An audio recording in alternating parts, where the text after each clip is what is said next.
Abdul Aziz Silakan. Abdul Razak. Aditya. Aditya Kurniawan. Aulia Sofiyani. Edi Samudra. Fadilin Oscar. Fajar Anugrah. Fajar Ramadan. Mahdi Rofan. Farhan Aditya. Present Pak. Fawas Kabiru. Rizka Putri Eka. Grecia Aulia. Fahmi Merdeka. Emrofli. Muhammad Nabil Fahri. Nabil Putra. Naufal Abdillah. Pandu. Viva Nugraha. Rizky Ramadhani.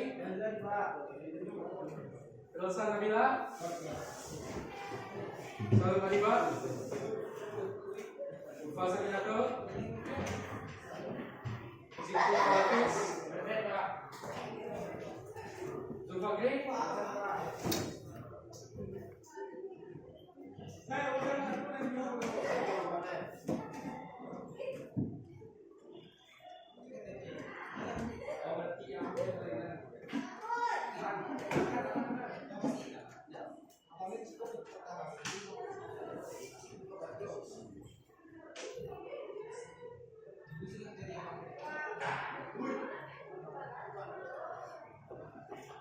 Oke, untuk sekarang kita masuk ke materi baru ya.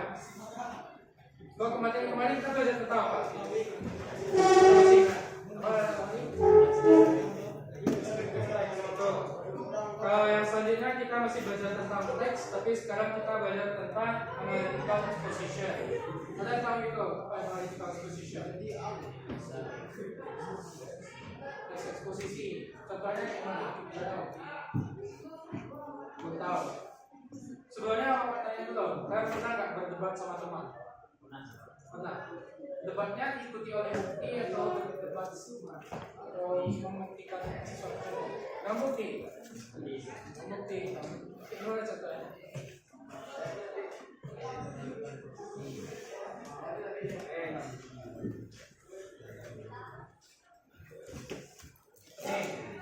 Tujuan pembelajaran hari ini yaitu nomor 1, mengenali struktur dan tujuan dari teks eksposisi.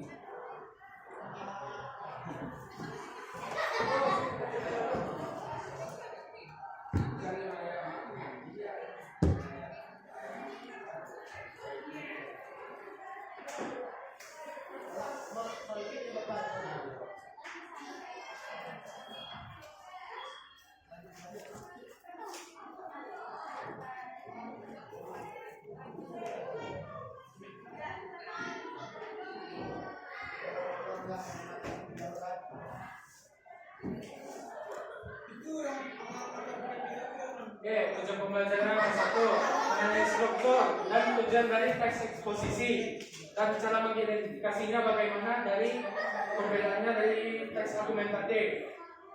Nomor 2, belajar menulisnya dengan jelas dan efektif menggunakan field structure. Nanti lebih jelasnya lagi. Apa itu exposition text? Exposition text ya bertujuan untuk mengembalikan informasi, menjelaskan dan mengklarifikasi tentang sebuah subjek yang akan kita ceritakan ke orang lain. Tetapi ini berbeda dari teks persuasif dan argumentatif. Karena dari teks eksposisi ini kita hanya mengambil satu sudut pandang. Dan bedanya satu lagi dari argumentatif teks. Di argumentatif teks kita mencoba untuk membujuk seseorang untuk melakukan sebuah aksi. Tapi kalau dalam eksposisi ini kita hanya mempengaruhi pola pikir mereka.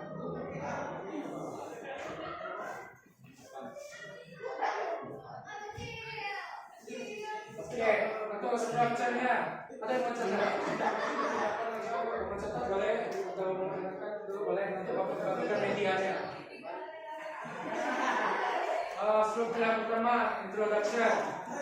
Nah ini bagian introduction ini terdiri dari background permasalahannya apa, tentang topiknya, dan kita sampaikan juga sudut pandang kita di sini. Misalnya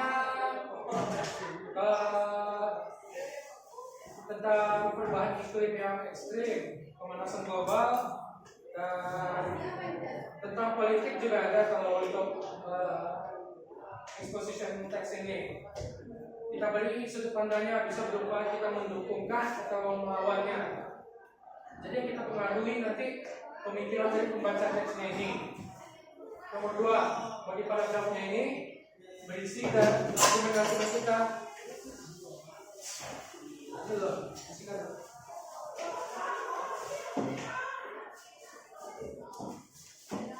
Untuk yang kedua, berisi struktur kedua bagi paragrafnya atau argumennya, berisi argumen.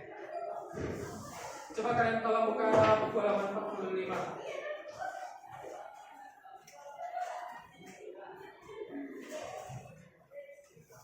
Maaf, halaman 50 kan?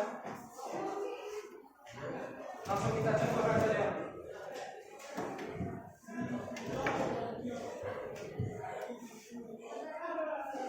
Dari buka halaman 50. Ada yang mau dalam Bapak untuk membacakan introduction-nya itu? Siapa yang mau dalam Bapak? Coba. Adakah yang mau menolong? Kamu juga menolong.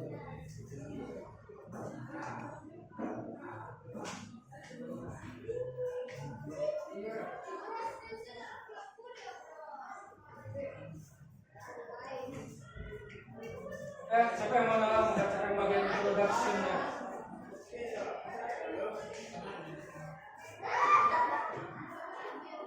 Oh. Ya, ada yang lain. Sebelum? Ya, bagian introduction aja.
Coba kalian scan di Google, skimming dulu teksnya ini.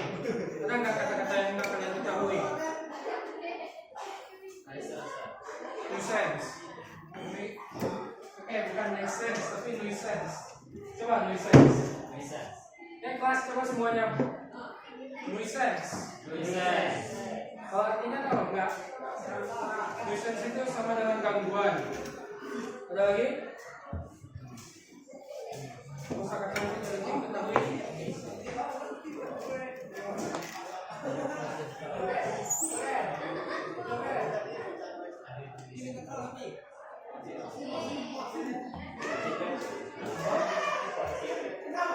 Consider, dipertimbangkan. Consider, sama dengan dipertimbangkan. Kita ngantuk kan? Coba cuci mukanya tuh. Saya kan cuci mukanya ngantuk. Nova, ngantuk. Cuci muka tuh.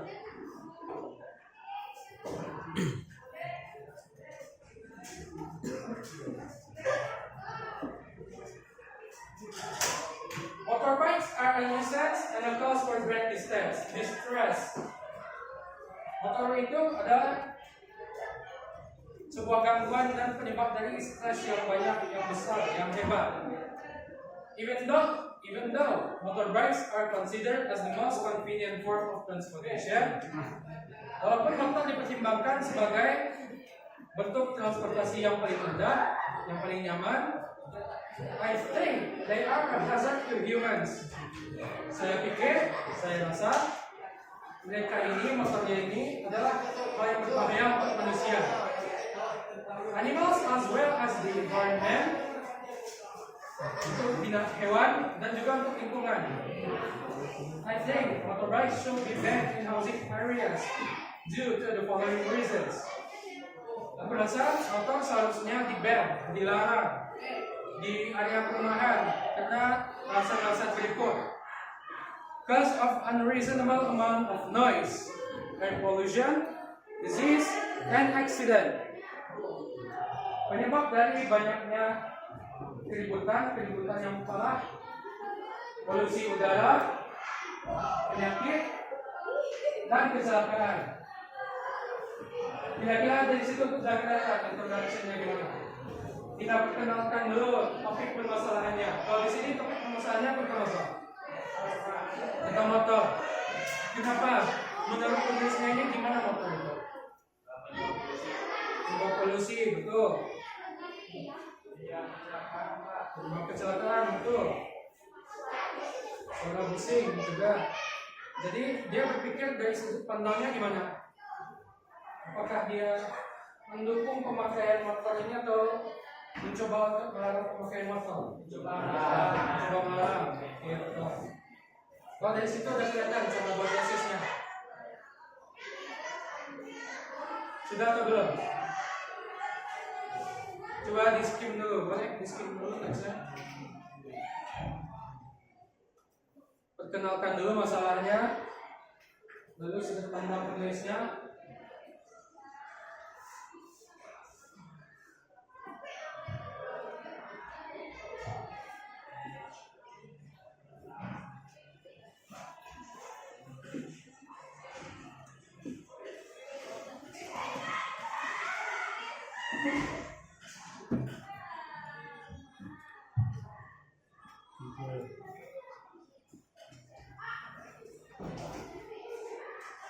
Udah jelas cara buatnya, introduction-nya. Sampai sini ada yang mau nanya dulu? Gak ada? Oke, kalau gak ada kita lanjut dulu ke struktur yang kedua, body paragrafnya. Nah, gantian lagi. Siapa yang mau tahu bacakan Bapak argumen satunya? Plus elaboration.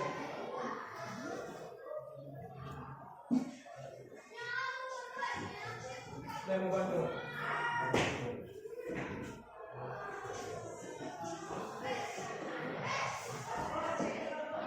Silakan Bapak.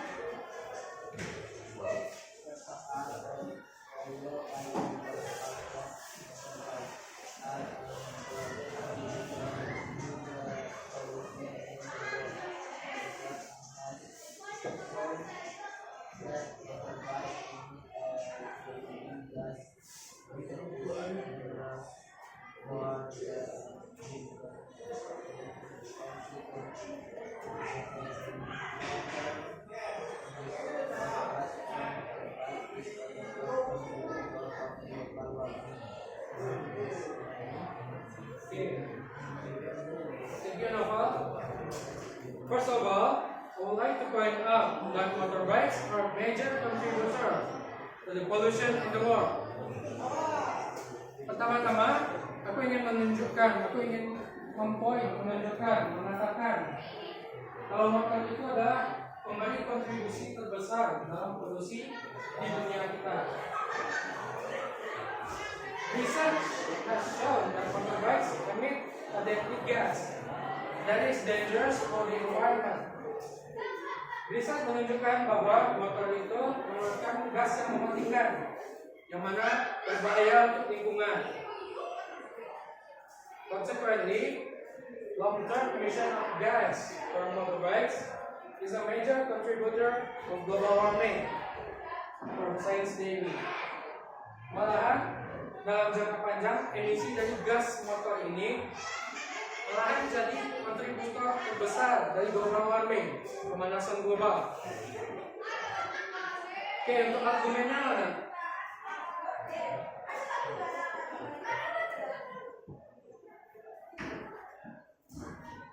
Kalau di sini argumennya dimulai dari first of all ya.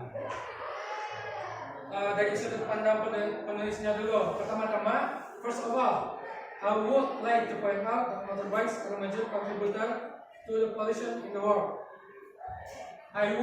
Aku ingin menunjukkan, aku ingin mengatakan kalau kontributor terbesar dari polusi udara merupakan dari motor. Untuk argumennya itu, untuk collaboration atau evidence, ini didukung oleh bukti langsung diikuti oleh bukti. Bisa kalian mencari kata-kata kuncinya seperti research.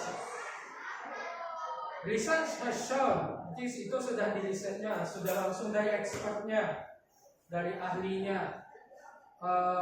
Untuk evidensinya ini kita bisa mengutip dari kata orang, dari buku, dari artikel, dari organisasi dan lain-lain. Ya, kita lanjut ke argumen kedua plus collaboration. Siapa yang mau nolong Pak? Bacakannya.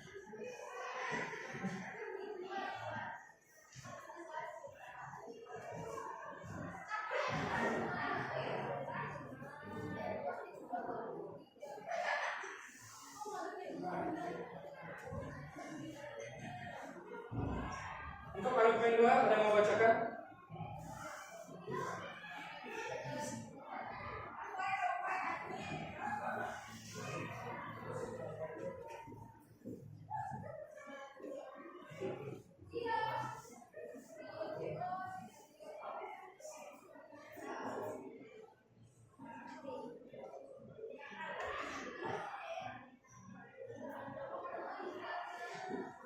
Siapa yang mau membacakannya? Argumen nomor 2. Argumen 2 dan collaboration. Ya, silakan Pak Ali.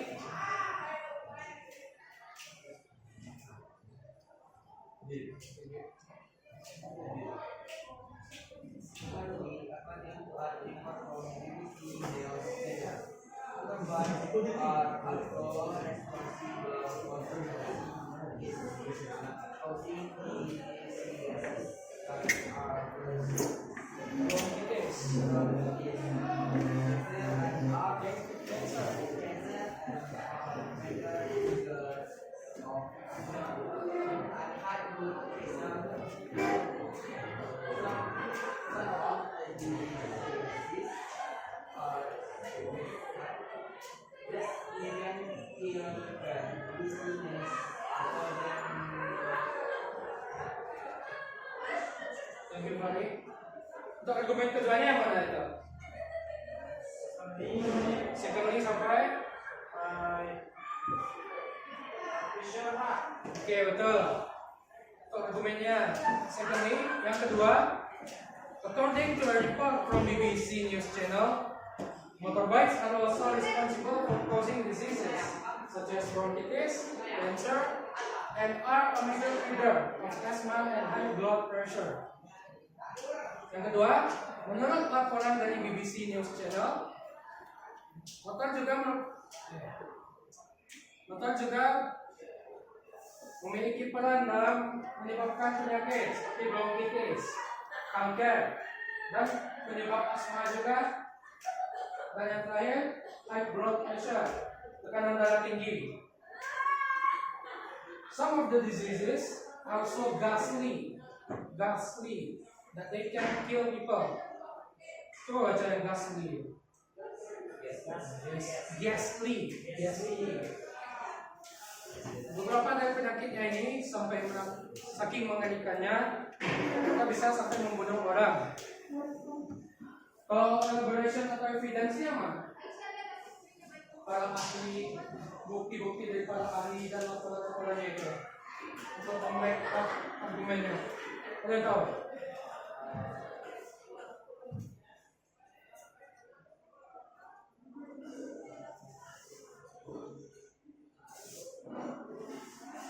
Salah satu kunci dari cari untuk elaboration atau evidence-nya ini bisa kalian lihat dalam kurungnya itu.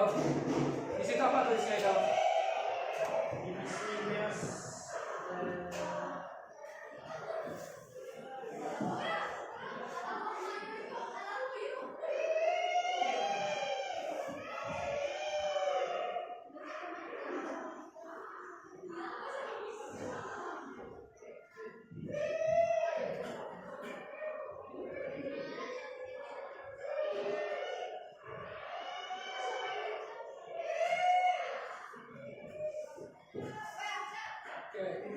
Kuncinya kalian lihat yang dalam kurung, karena biasanya di dalam kurung itu bisa jadi kutipan dari artikel koran, artikel berita, ataupun artikel-artikel lainnya dan pendapat para expert, para ahlinya.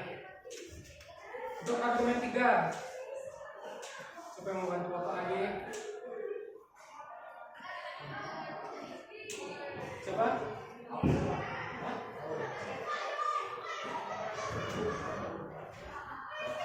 Ada yang mau bantu lagi?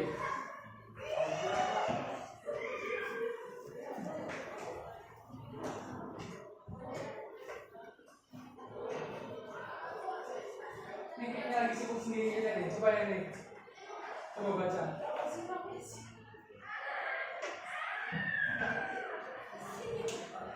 Untuk argumen 3, coba baca argumen 3.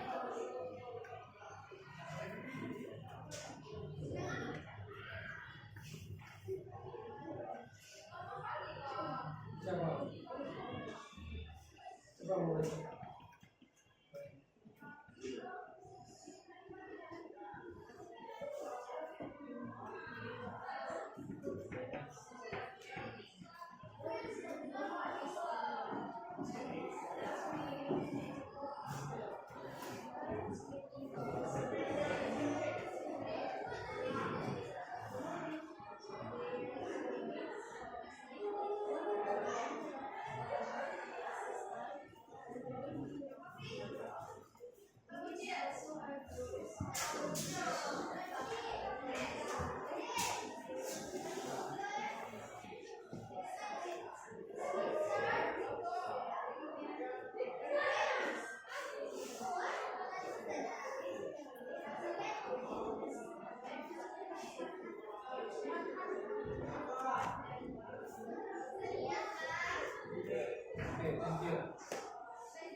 Furthermore, motorbikes create so much noise.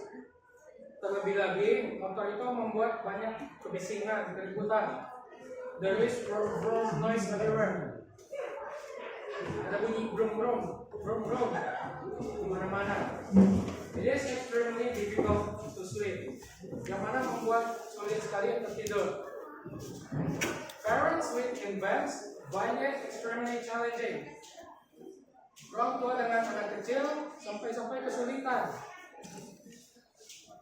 The moment their babies fall asleep, one or another motorbikes passes by and the baby wakes up. Ketika bayinya tertidur, satu atau lebih motor lewat dan membangunkan bayinya itu karena suaranya dia. It is also arduous. Coba baca yang arduous. Arduous. Arduous. Itu artinya. It is also arduous for children to concentrate on their homework. Bahkan anak-anak kesulitan. Arduous itu kesulitannya, kesusahan, kesulitan. To concentrate on their homework. Untuk berkonsentrasi mengerjakan PR mereka. Experts are of the opinion that there is excessive noise. It can lead to deafness and lack of concentration in children and adults. Menurut opini para ahli, jika ada kebisingan yang berlebih, itu bisa menyebabkan ketulian dan kurangnya konsentrasi terhadap anak-anak dan orang dewasa. Ini menurut si Fields ya. Di sini expertnya itu Fields, ahlinya itu adalah Fields. Si Fields ini. Untuk argumen 4, siapa yang mau bacakan?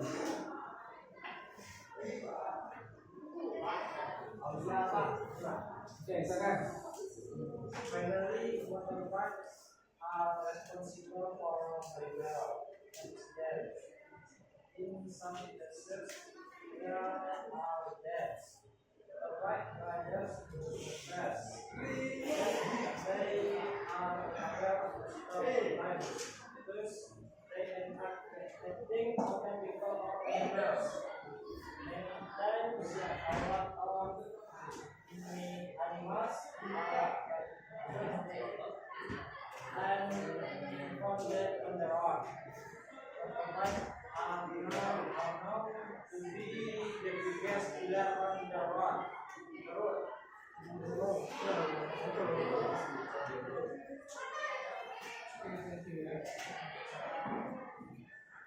Untuk argumennya yang mana ini?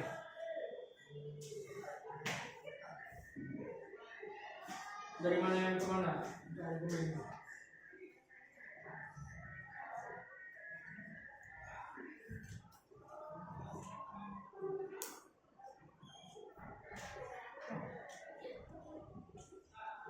Dia jawab argumennya yang mana ini?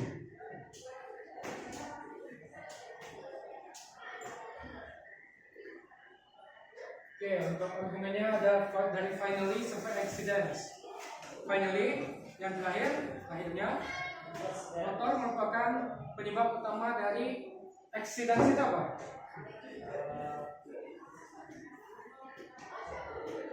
Accidents itu kecelakaan ya. Finally, motor is responsible for horrible accidents. Yang terakhir, motor itu adalah penyebab dari kebanyakan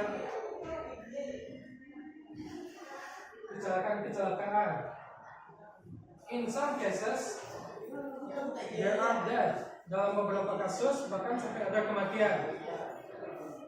Motorbike riders go so fast that they are unable to stop on time. Thus, they end up hitting other people or animal. Pengendara motor ini maju kencang sampai mereka tidak bisa berhenti. Berhentinya apa? Berhenti tepat waktu. Thus, they end up hitting other people or animals. Dan mereka sampai menabrak orang dan juga hewan. Many times, a lot of animals are trampled and fall dead on the road.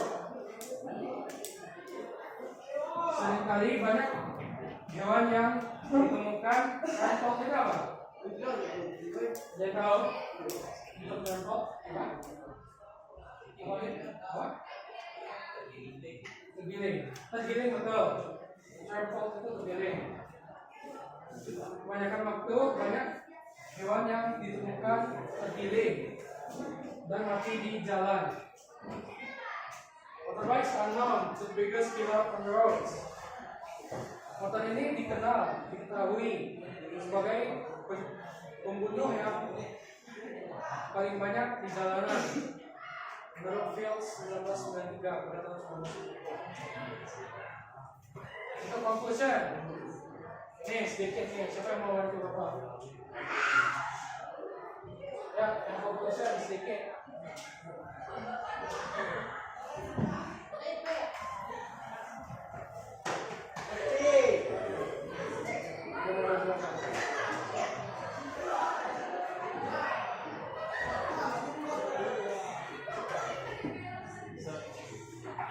Oke, silakan Adik.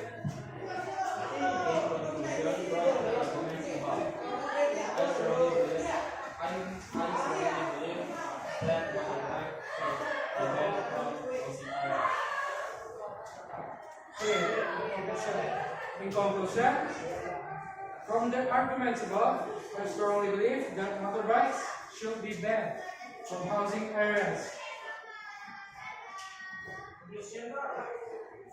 Lengkungan, lintasan, dapat dilintas,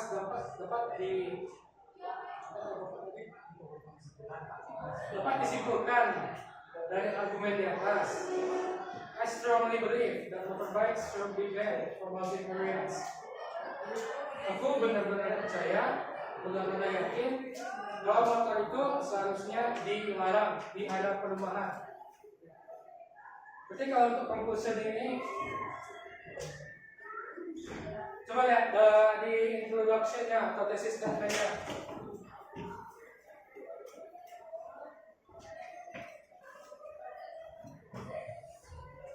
Conclusion ini kita sebagai penulisnya menyatakan ulang lagi ya pendapat kita, bukan pendapat, sudut pandang kita bagaimana. Dalam introduction atau tesis statement-nya ini sudah dituliskan oleh penulisnya. I think motorbike should be banned in housing areas. Saya pikir motor itu harus dilarang di area perumahan. Itu kita pindahkan lagi, kita tekankan lagi di bagian conclusion-nya.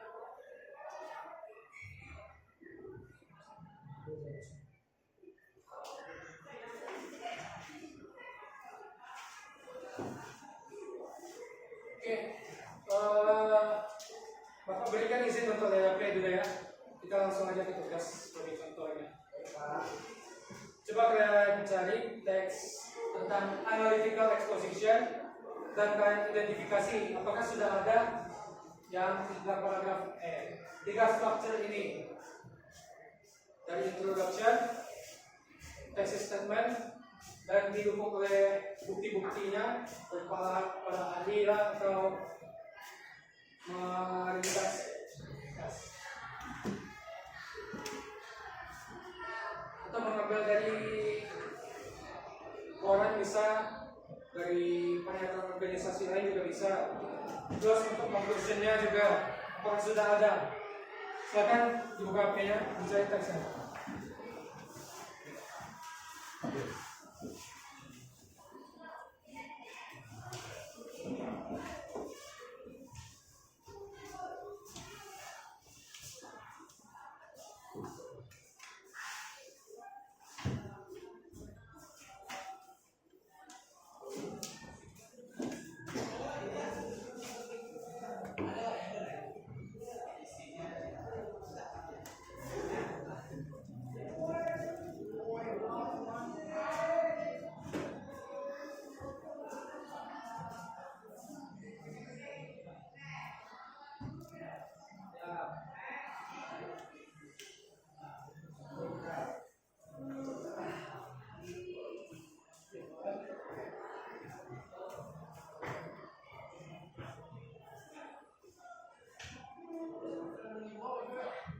Ini silakan ambil buku latihannya yang di depan ini. Buku latihan siapa itu yang di depan?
cari teksnya di HP tentang analytical exposition, terus identifikasi teksnya. Udah ada nggak yang strukturnya? Untuk introduction-nya. Contohnya coba lihat nih.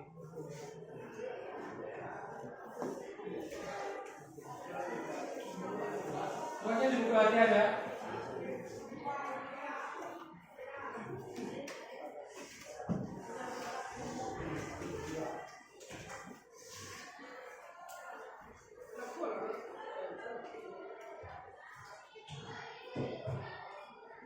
Tegasnya jelas. Ada yang mau ditanyakan? Bukan.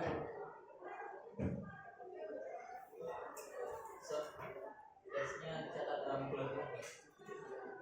Iya. Sekarang identifikasi langsung ya strukturnya ya. Pakai introduction-nya mana? Body paragraph-nya mana? Teksnya udah ada evidence-nya langsung. Udah.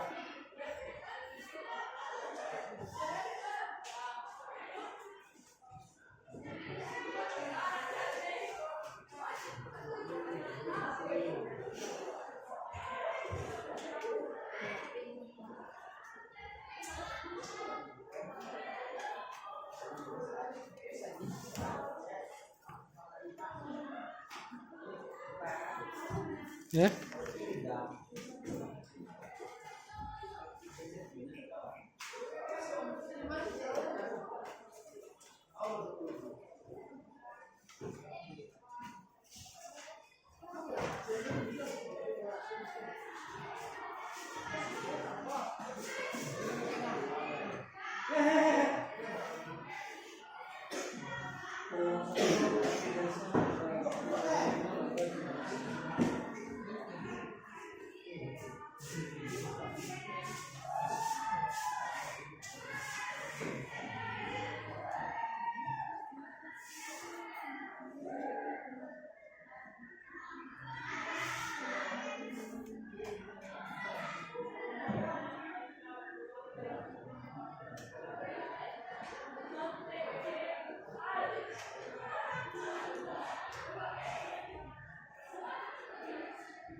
Itu lagi kunci untuk mencari evidence dalam argumennya, cari kata expert. Jadi ada dua ya, yang di dalam kurung dan cari satu lagi kata expert. Itu merupakan kunci dari mencari evidence. Kalau udah ada kata expertnya, berarti sudah ada opini dari para ahlinya. Kalau ada kata kurungnya, berarti bisa dianggap itu sebuah kutipan, bisa dari artikel atau dari berita lainnya.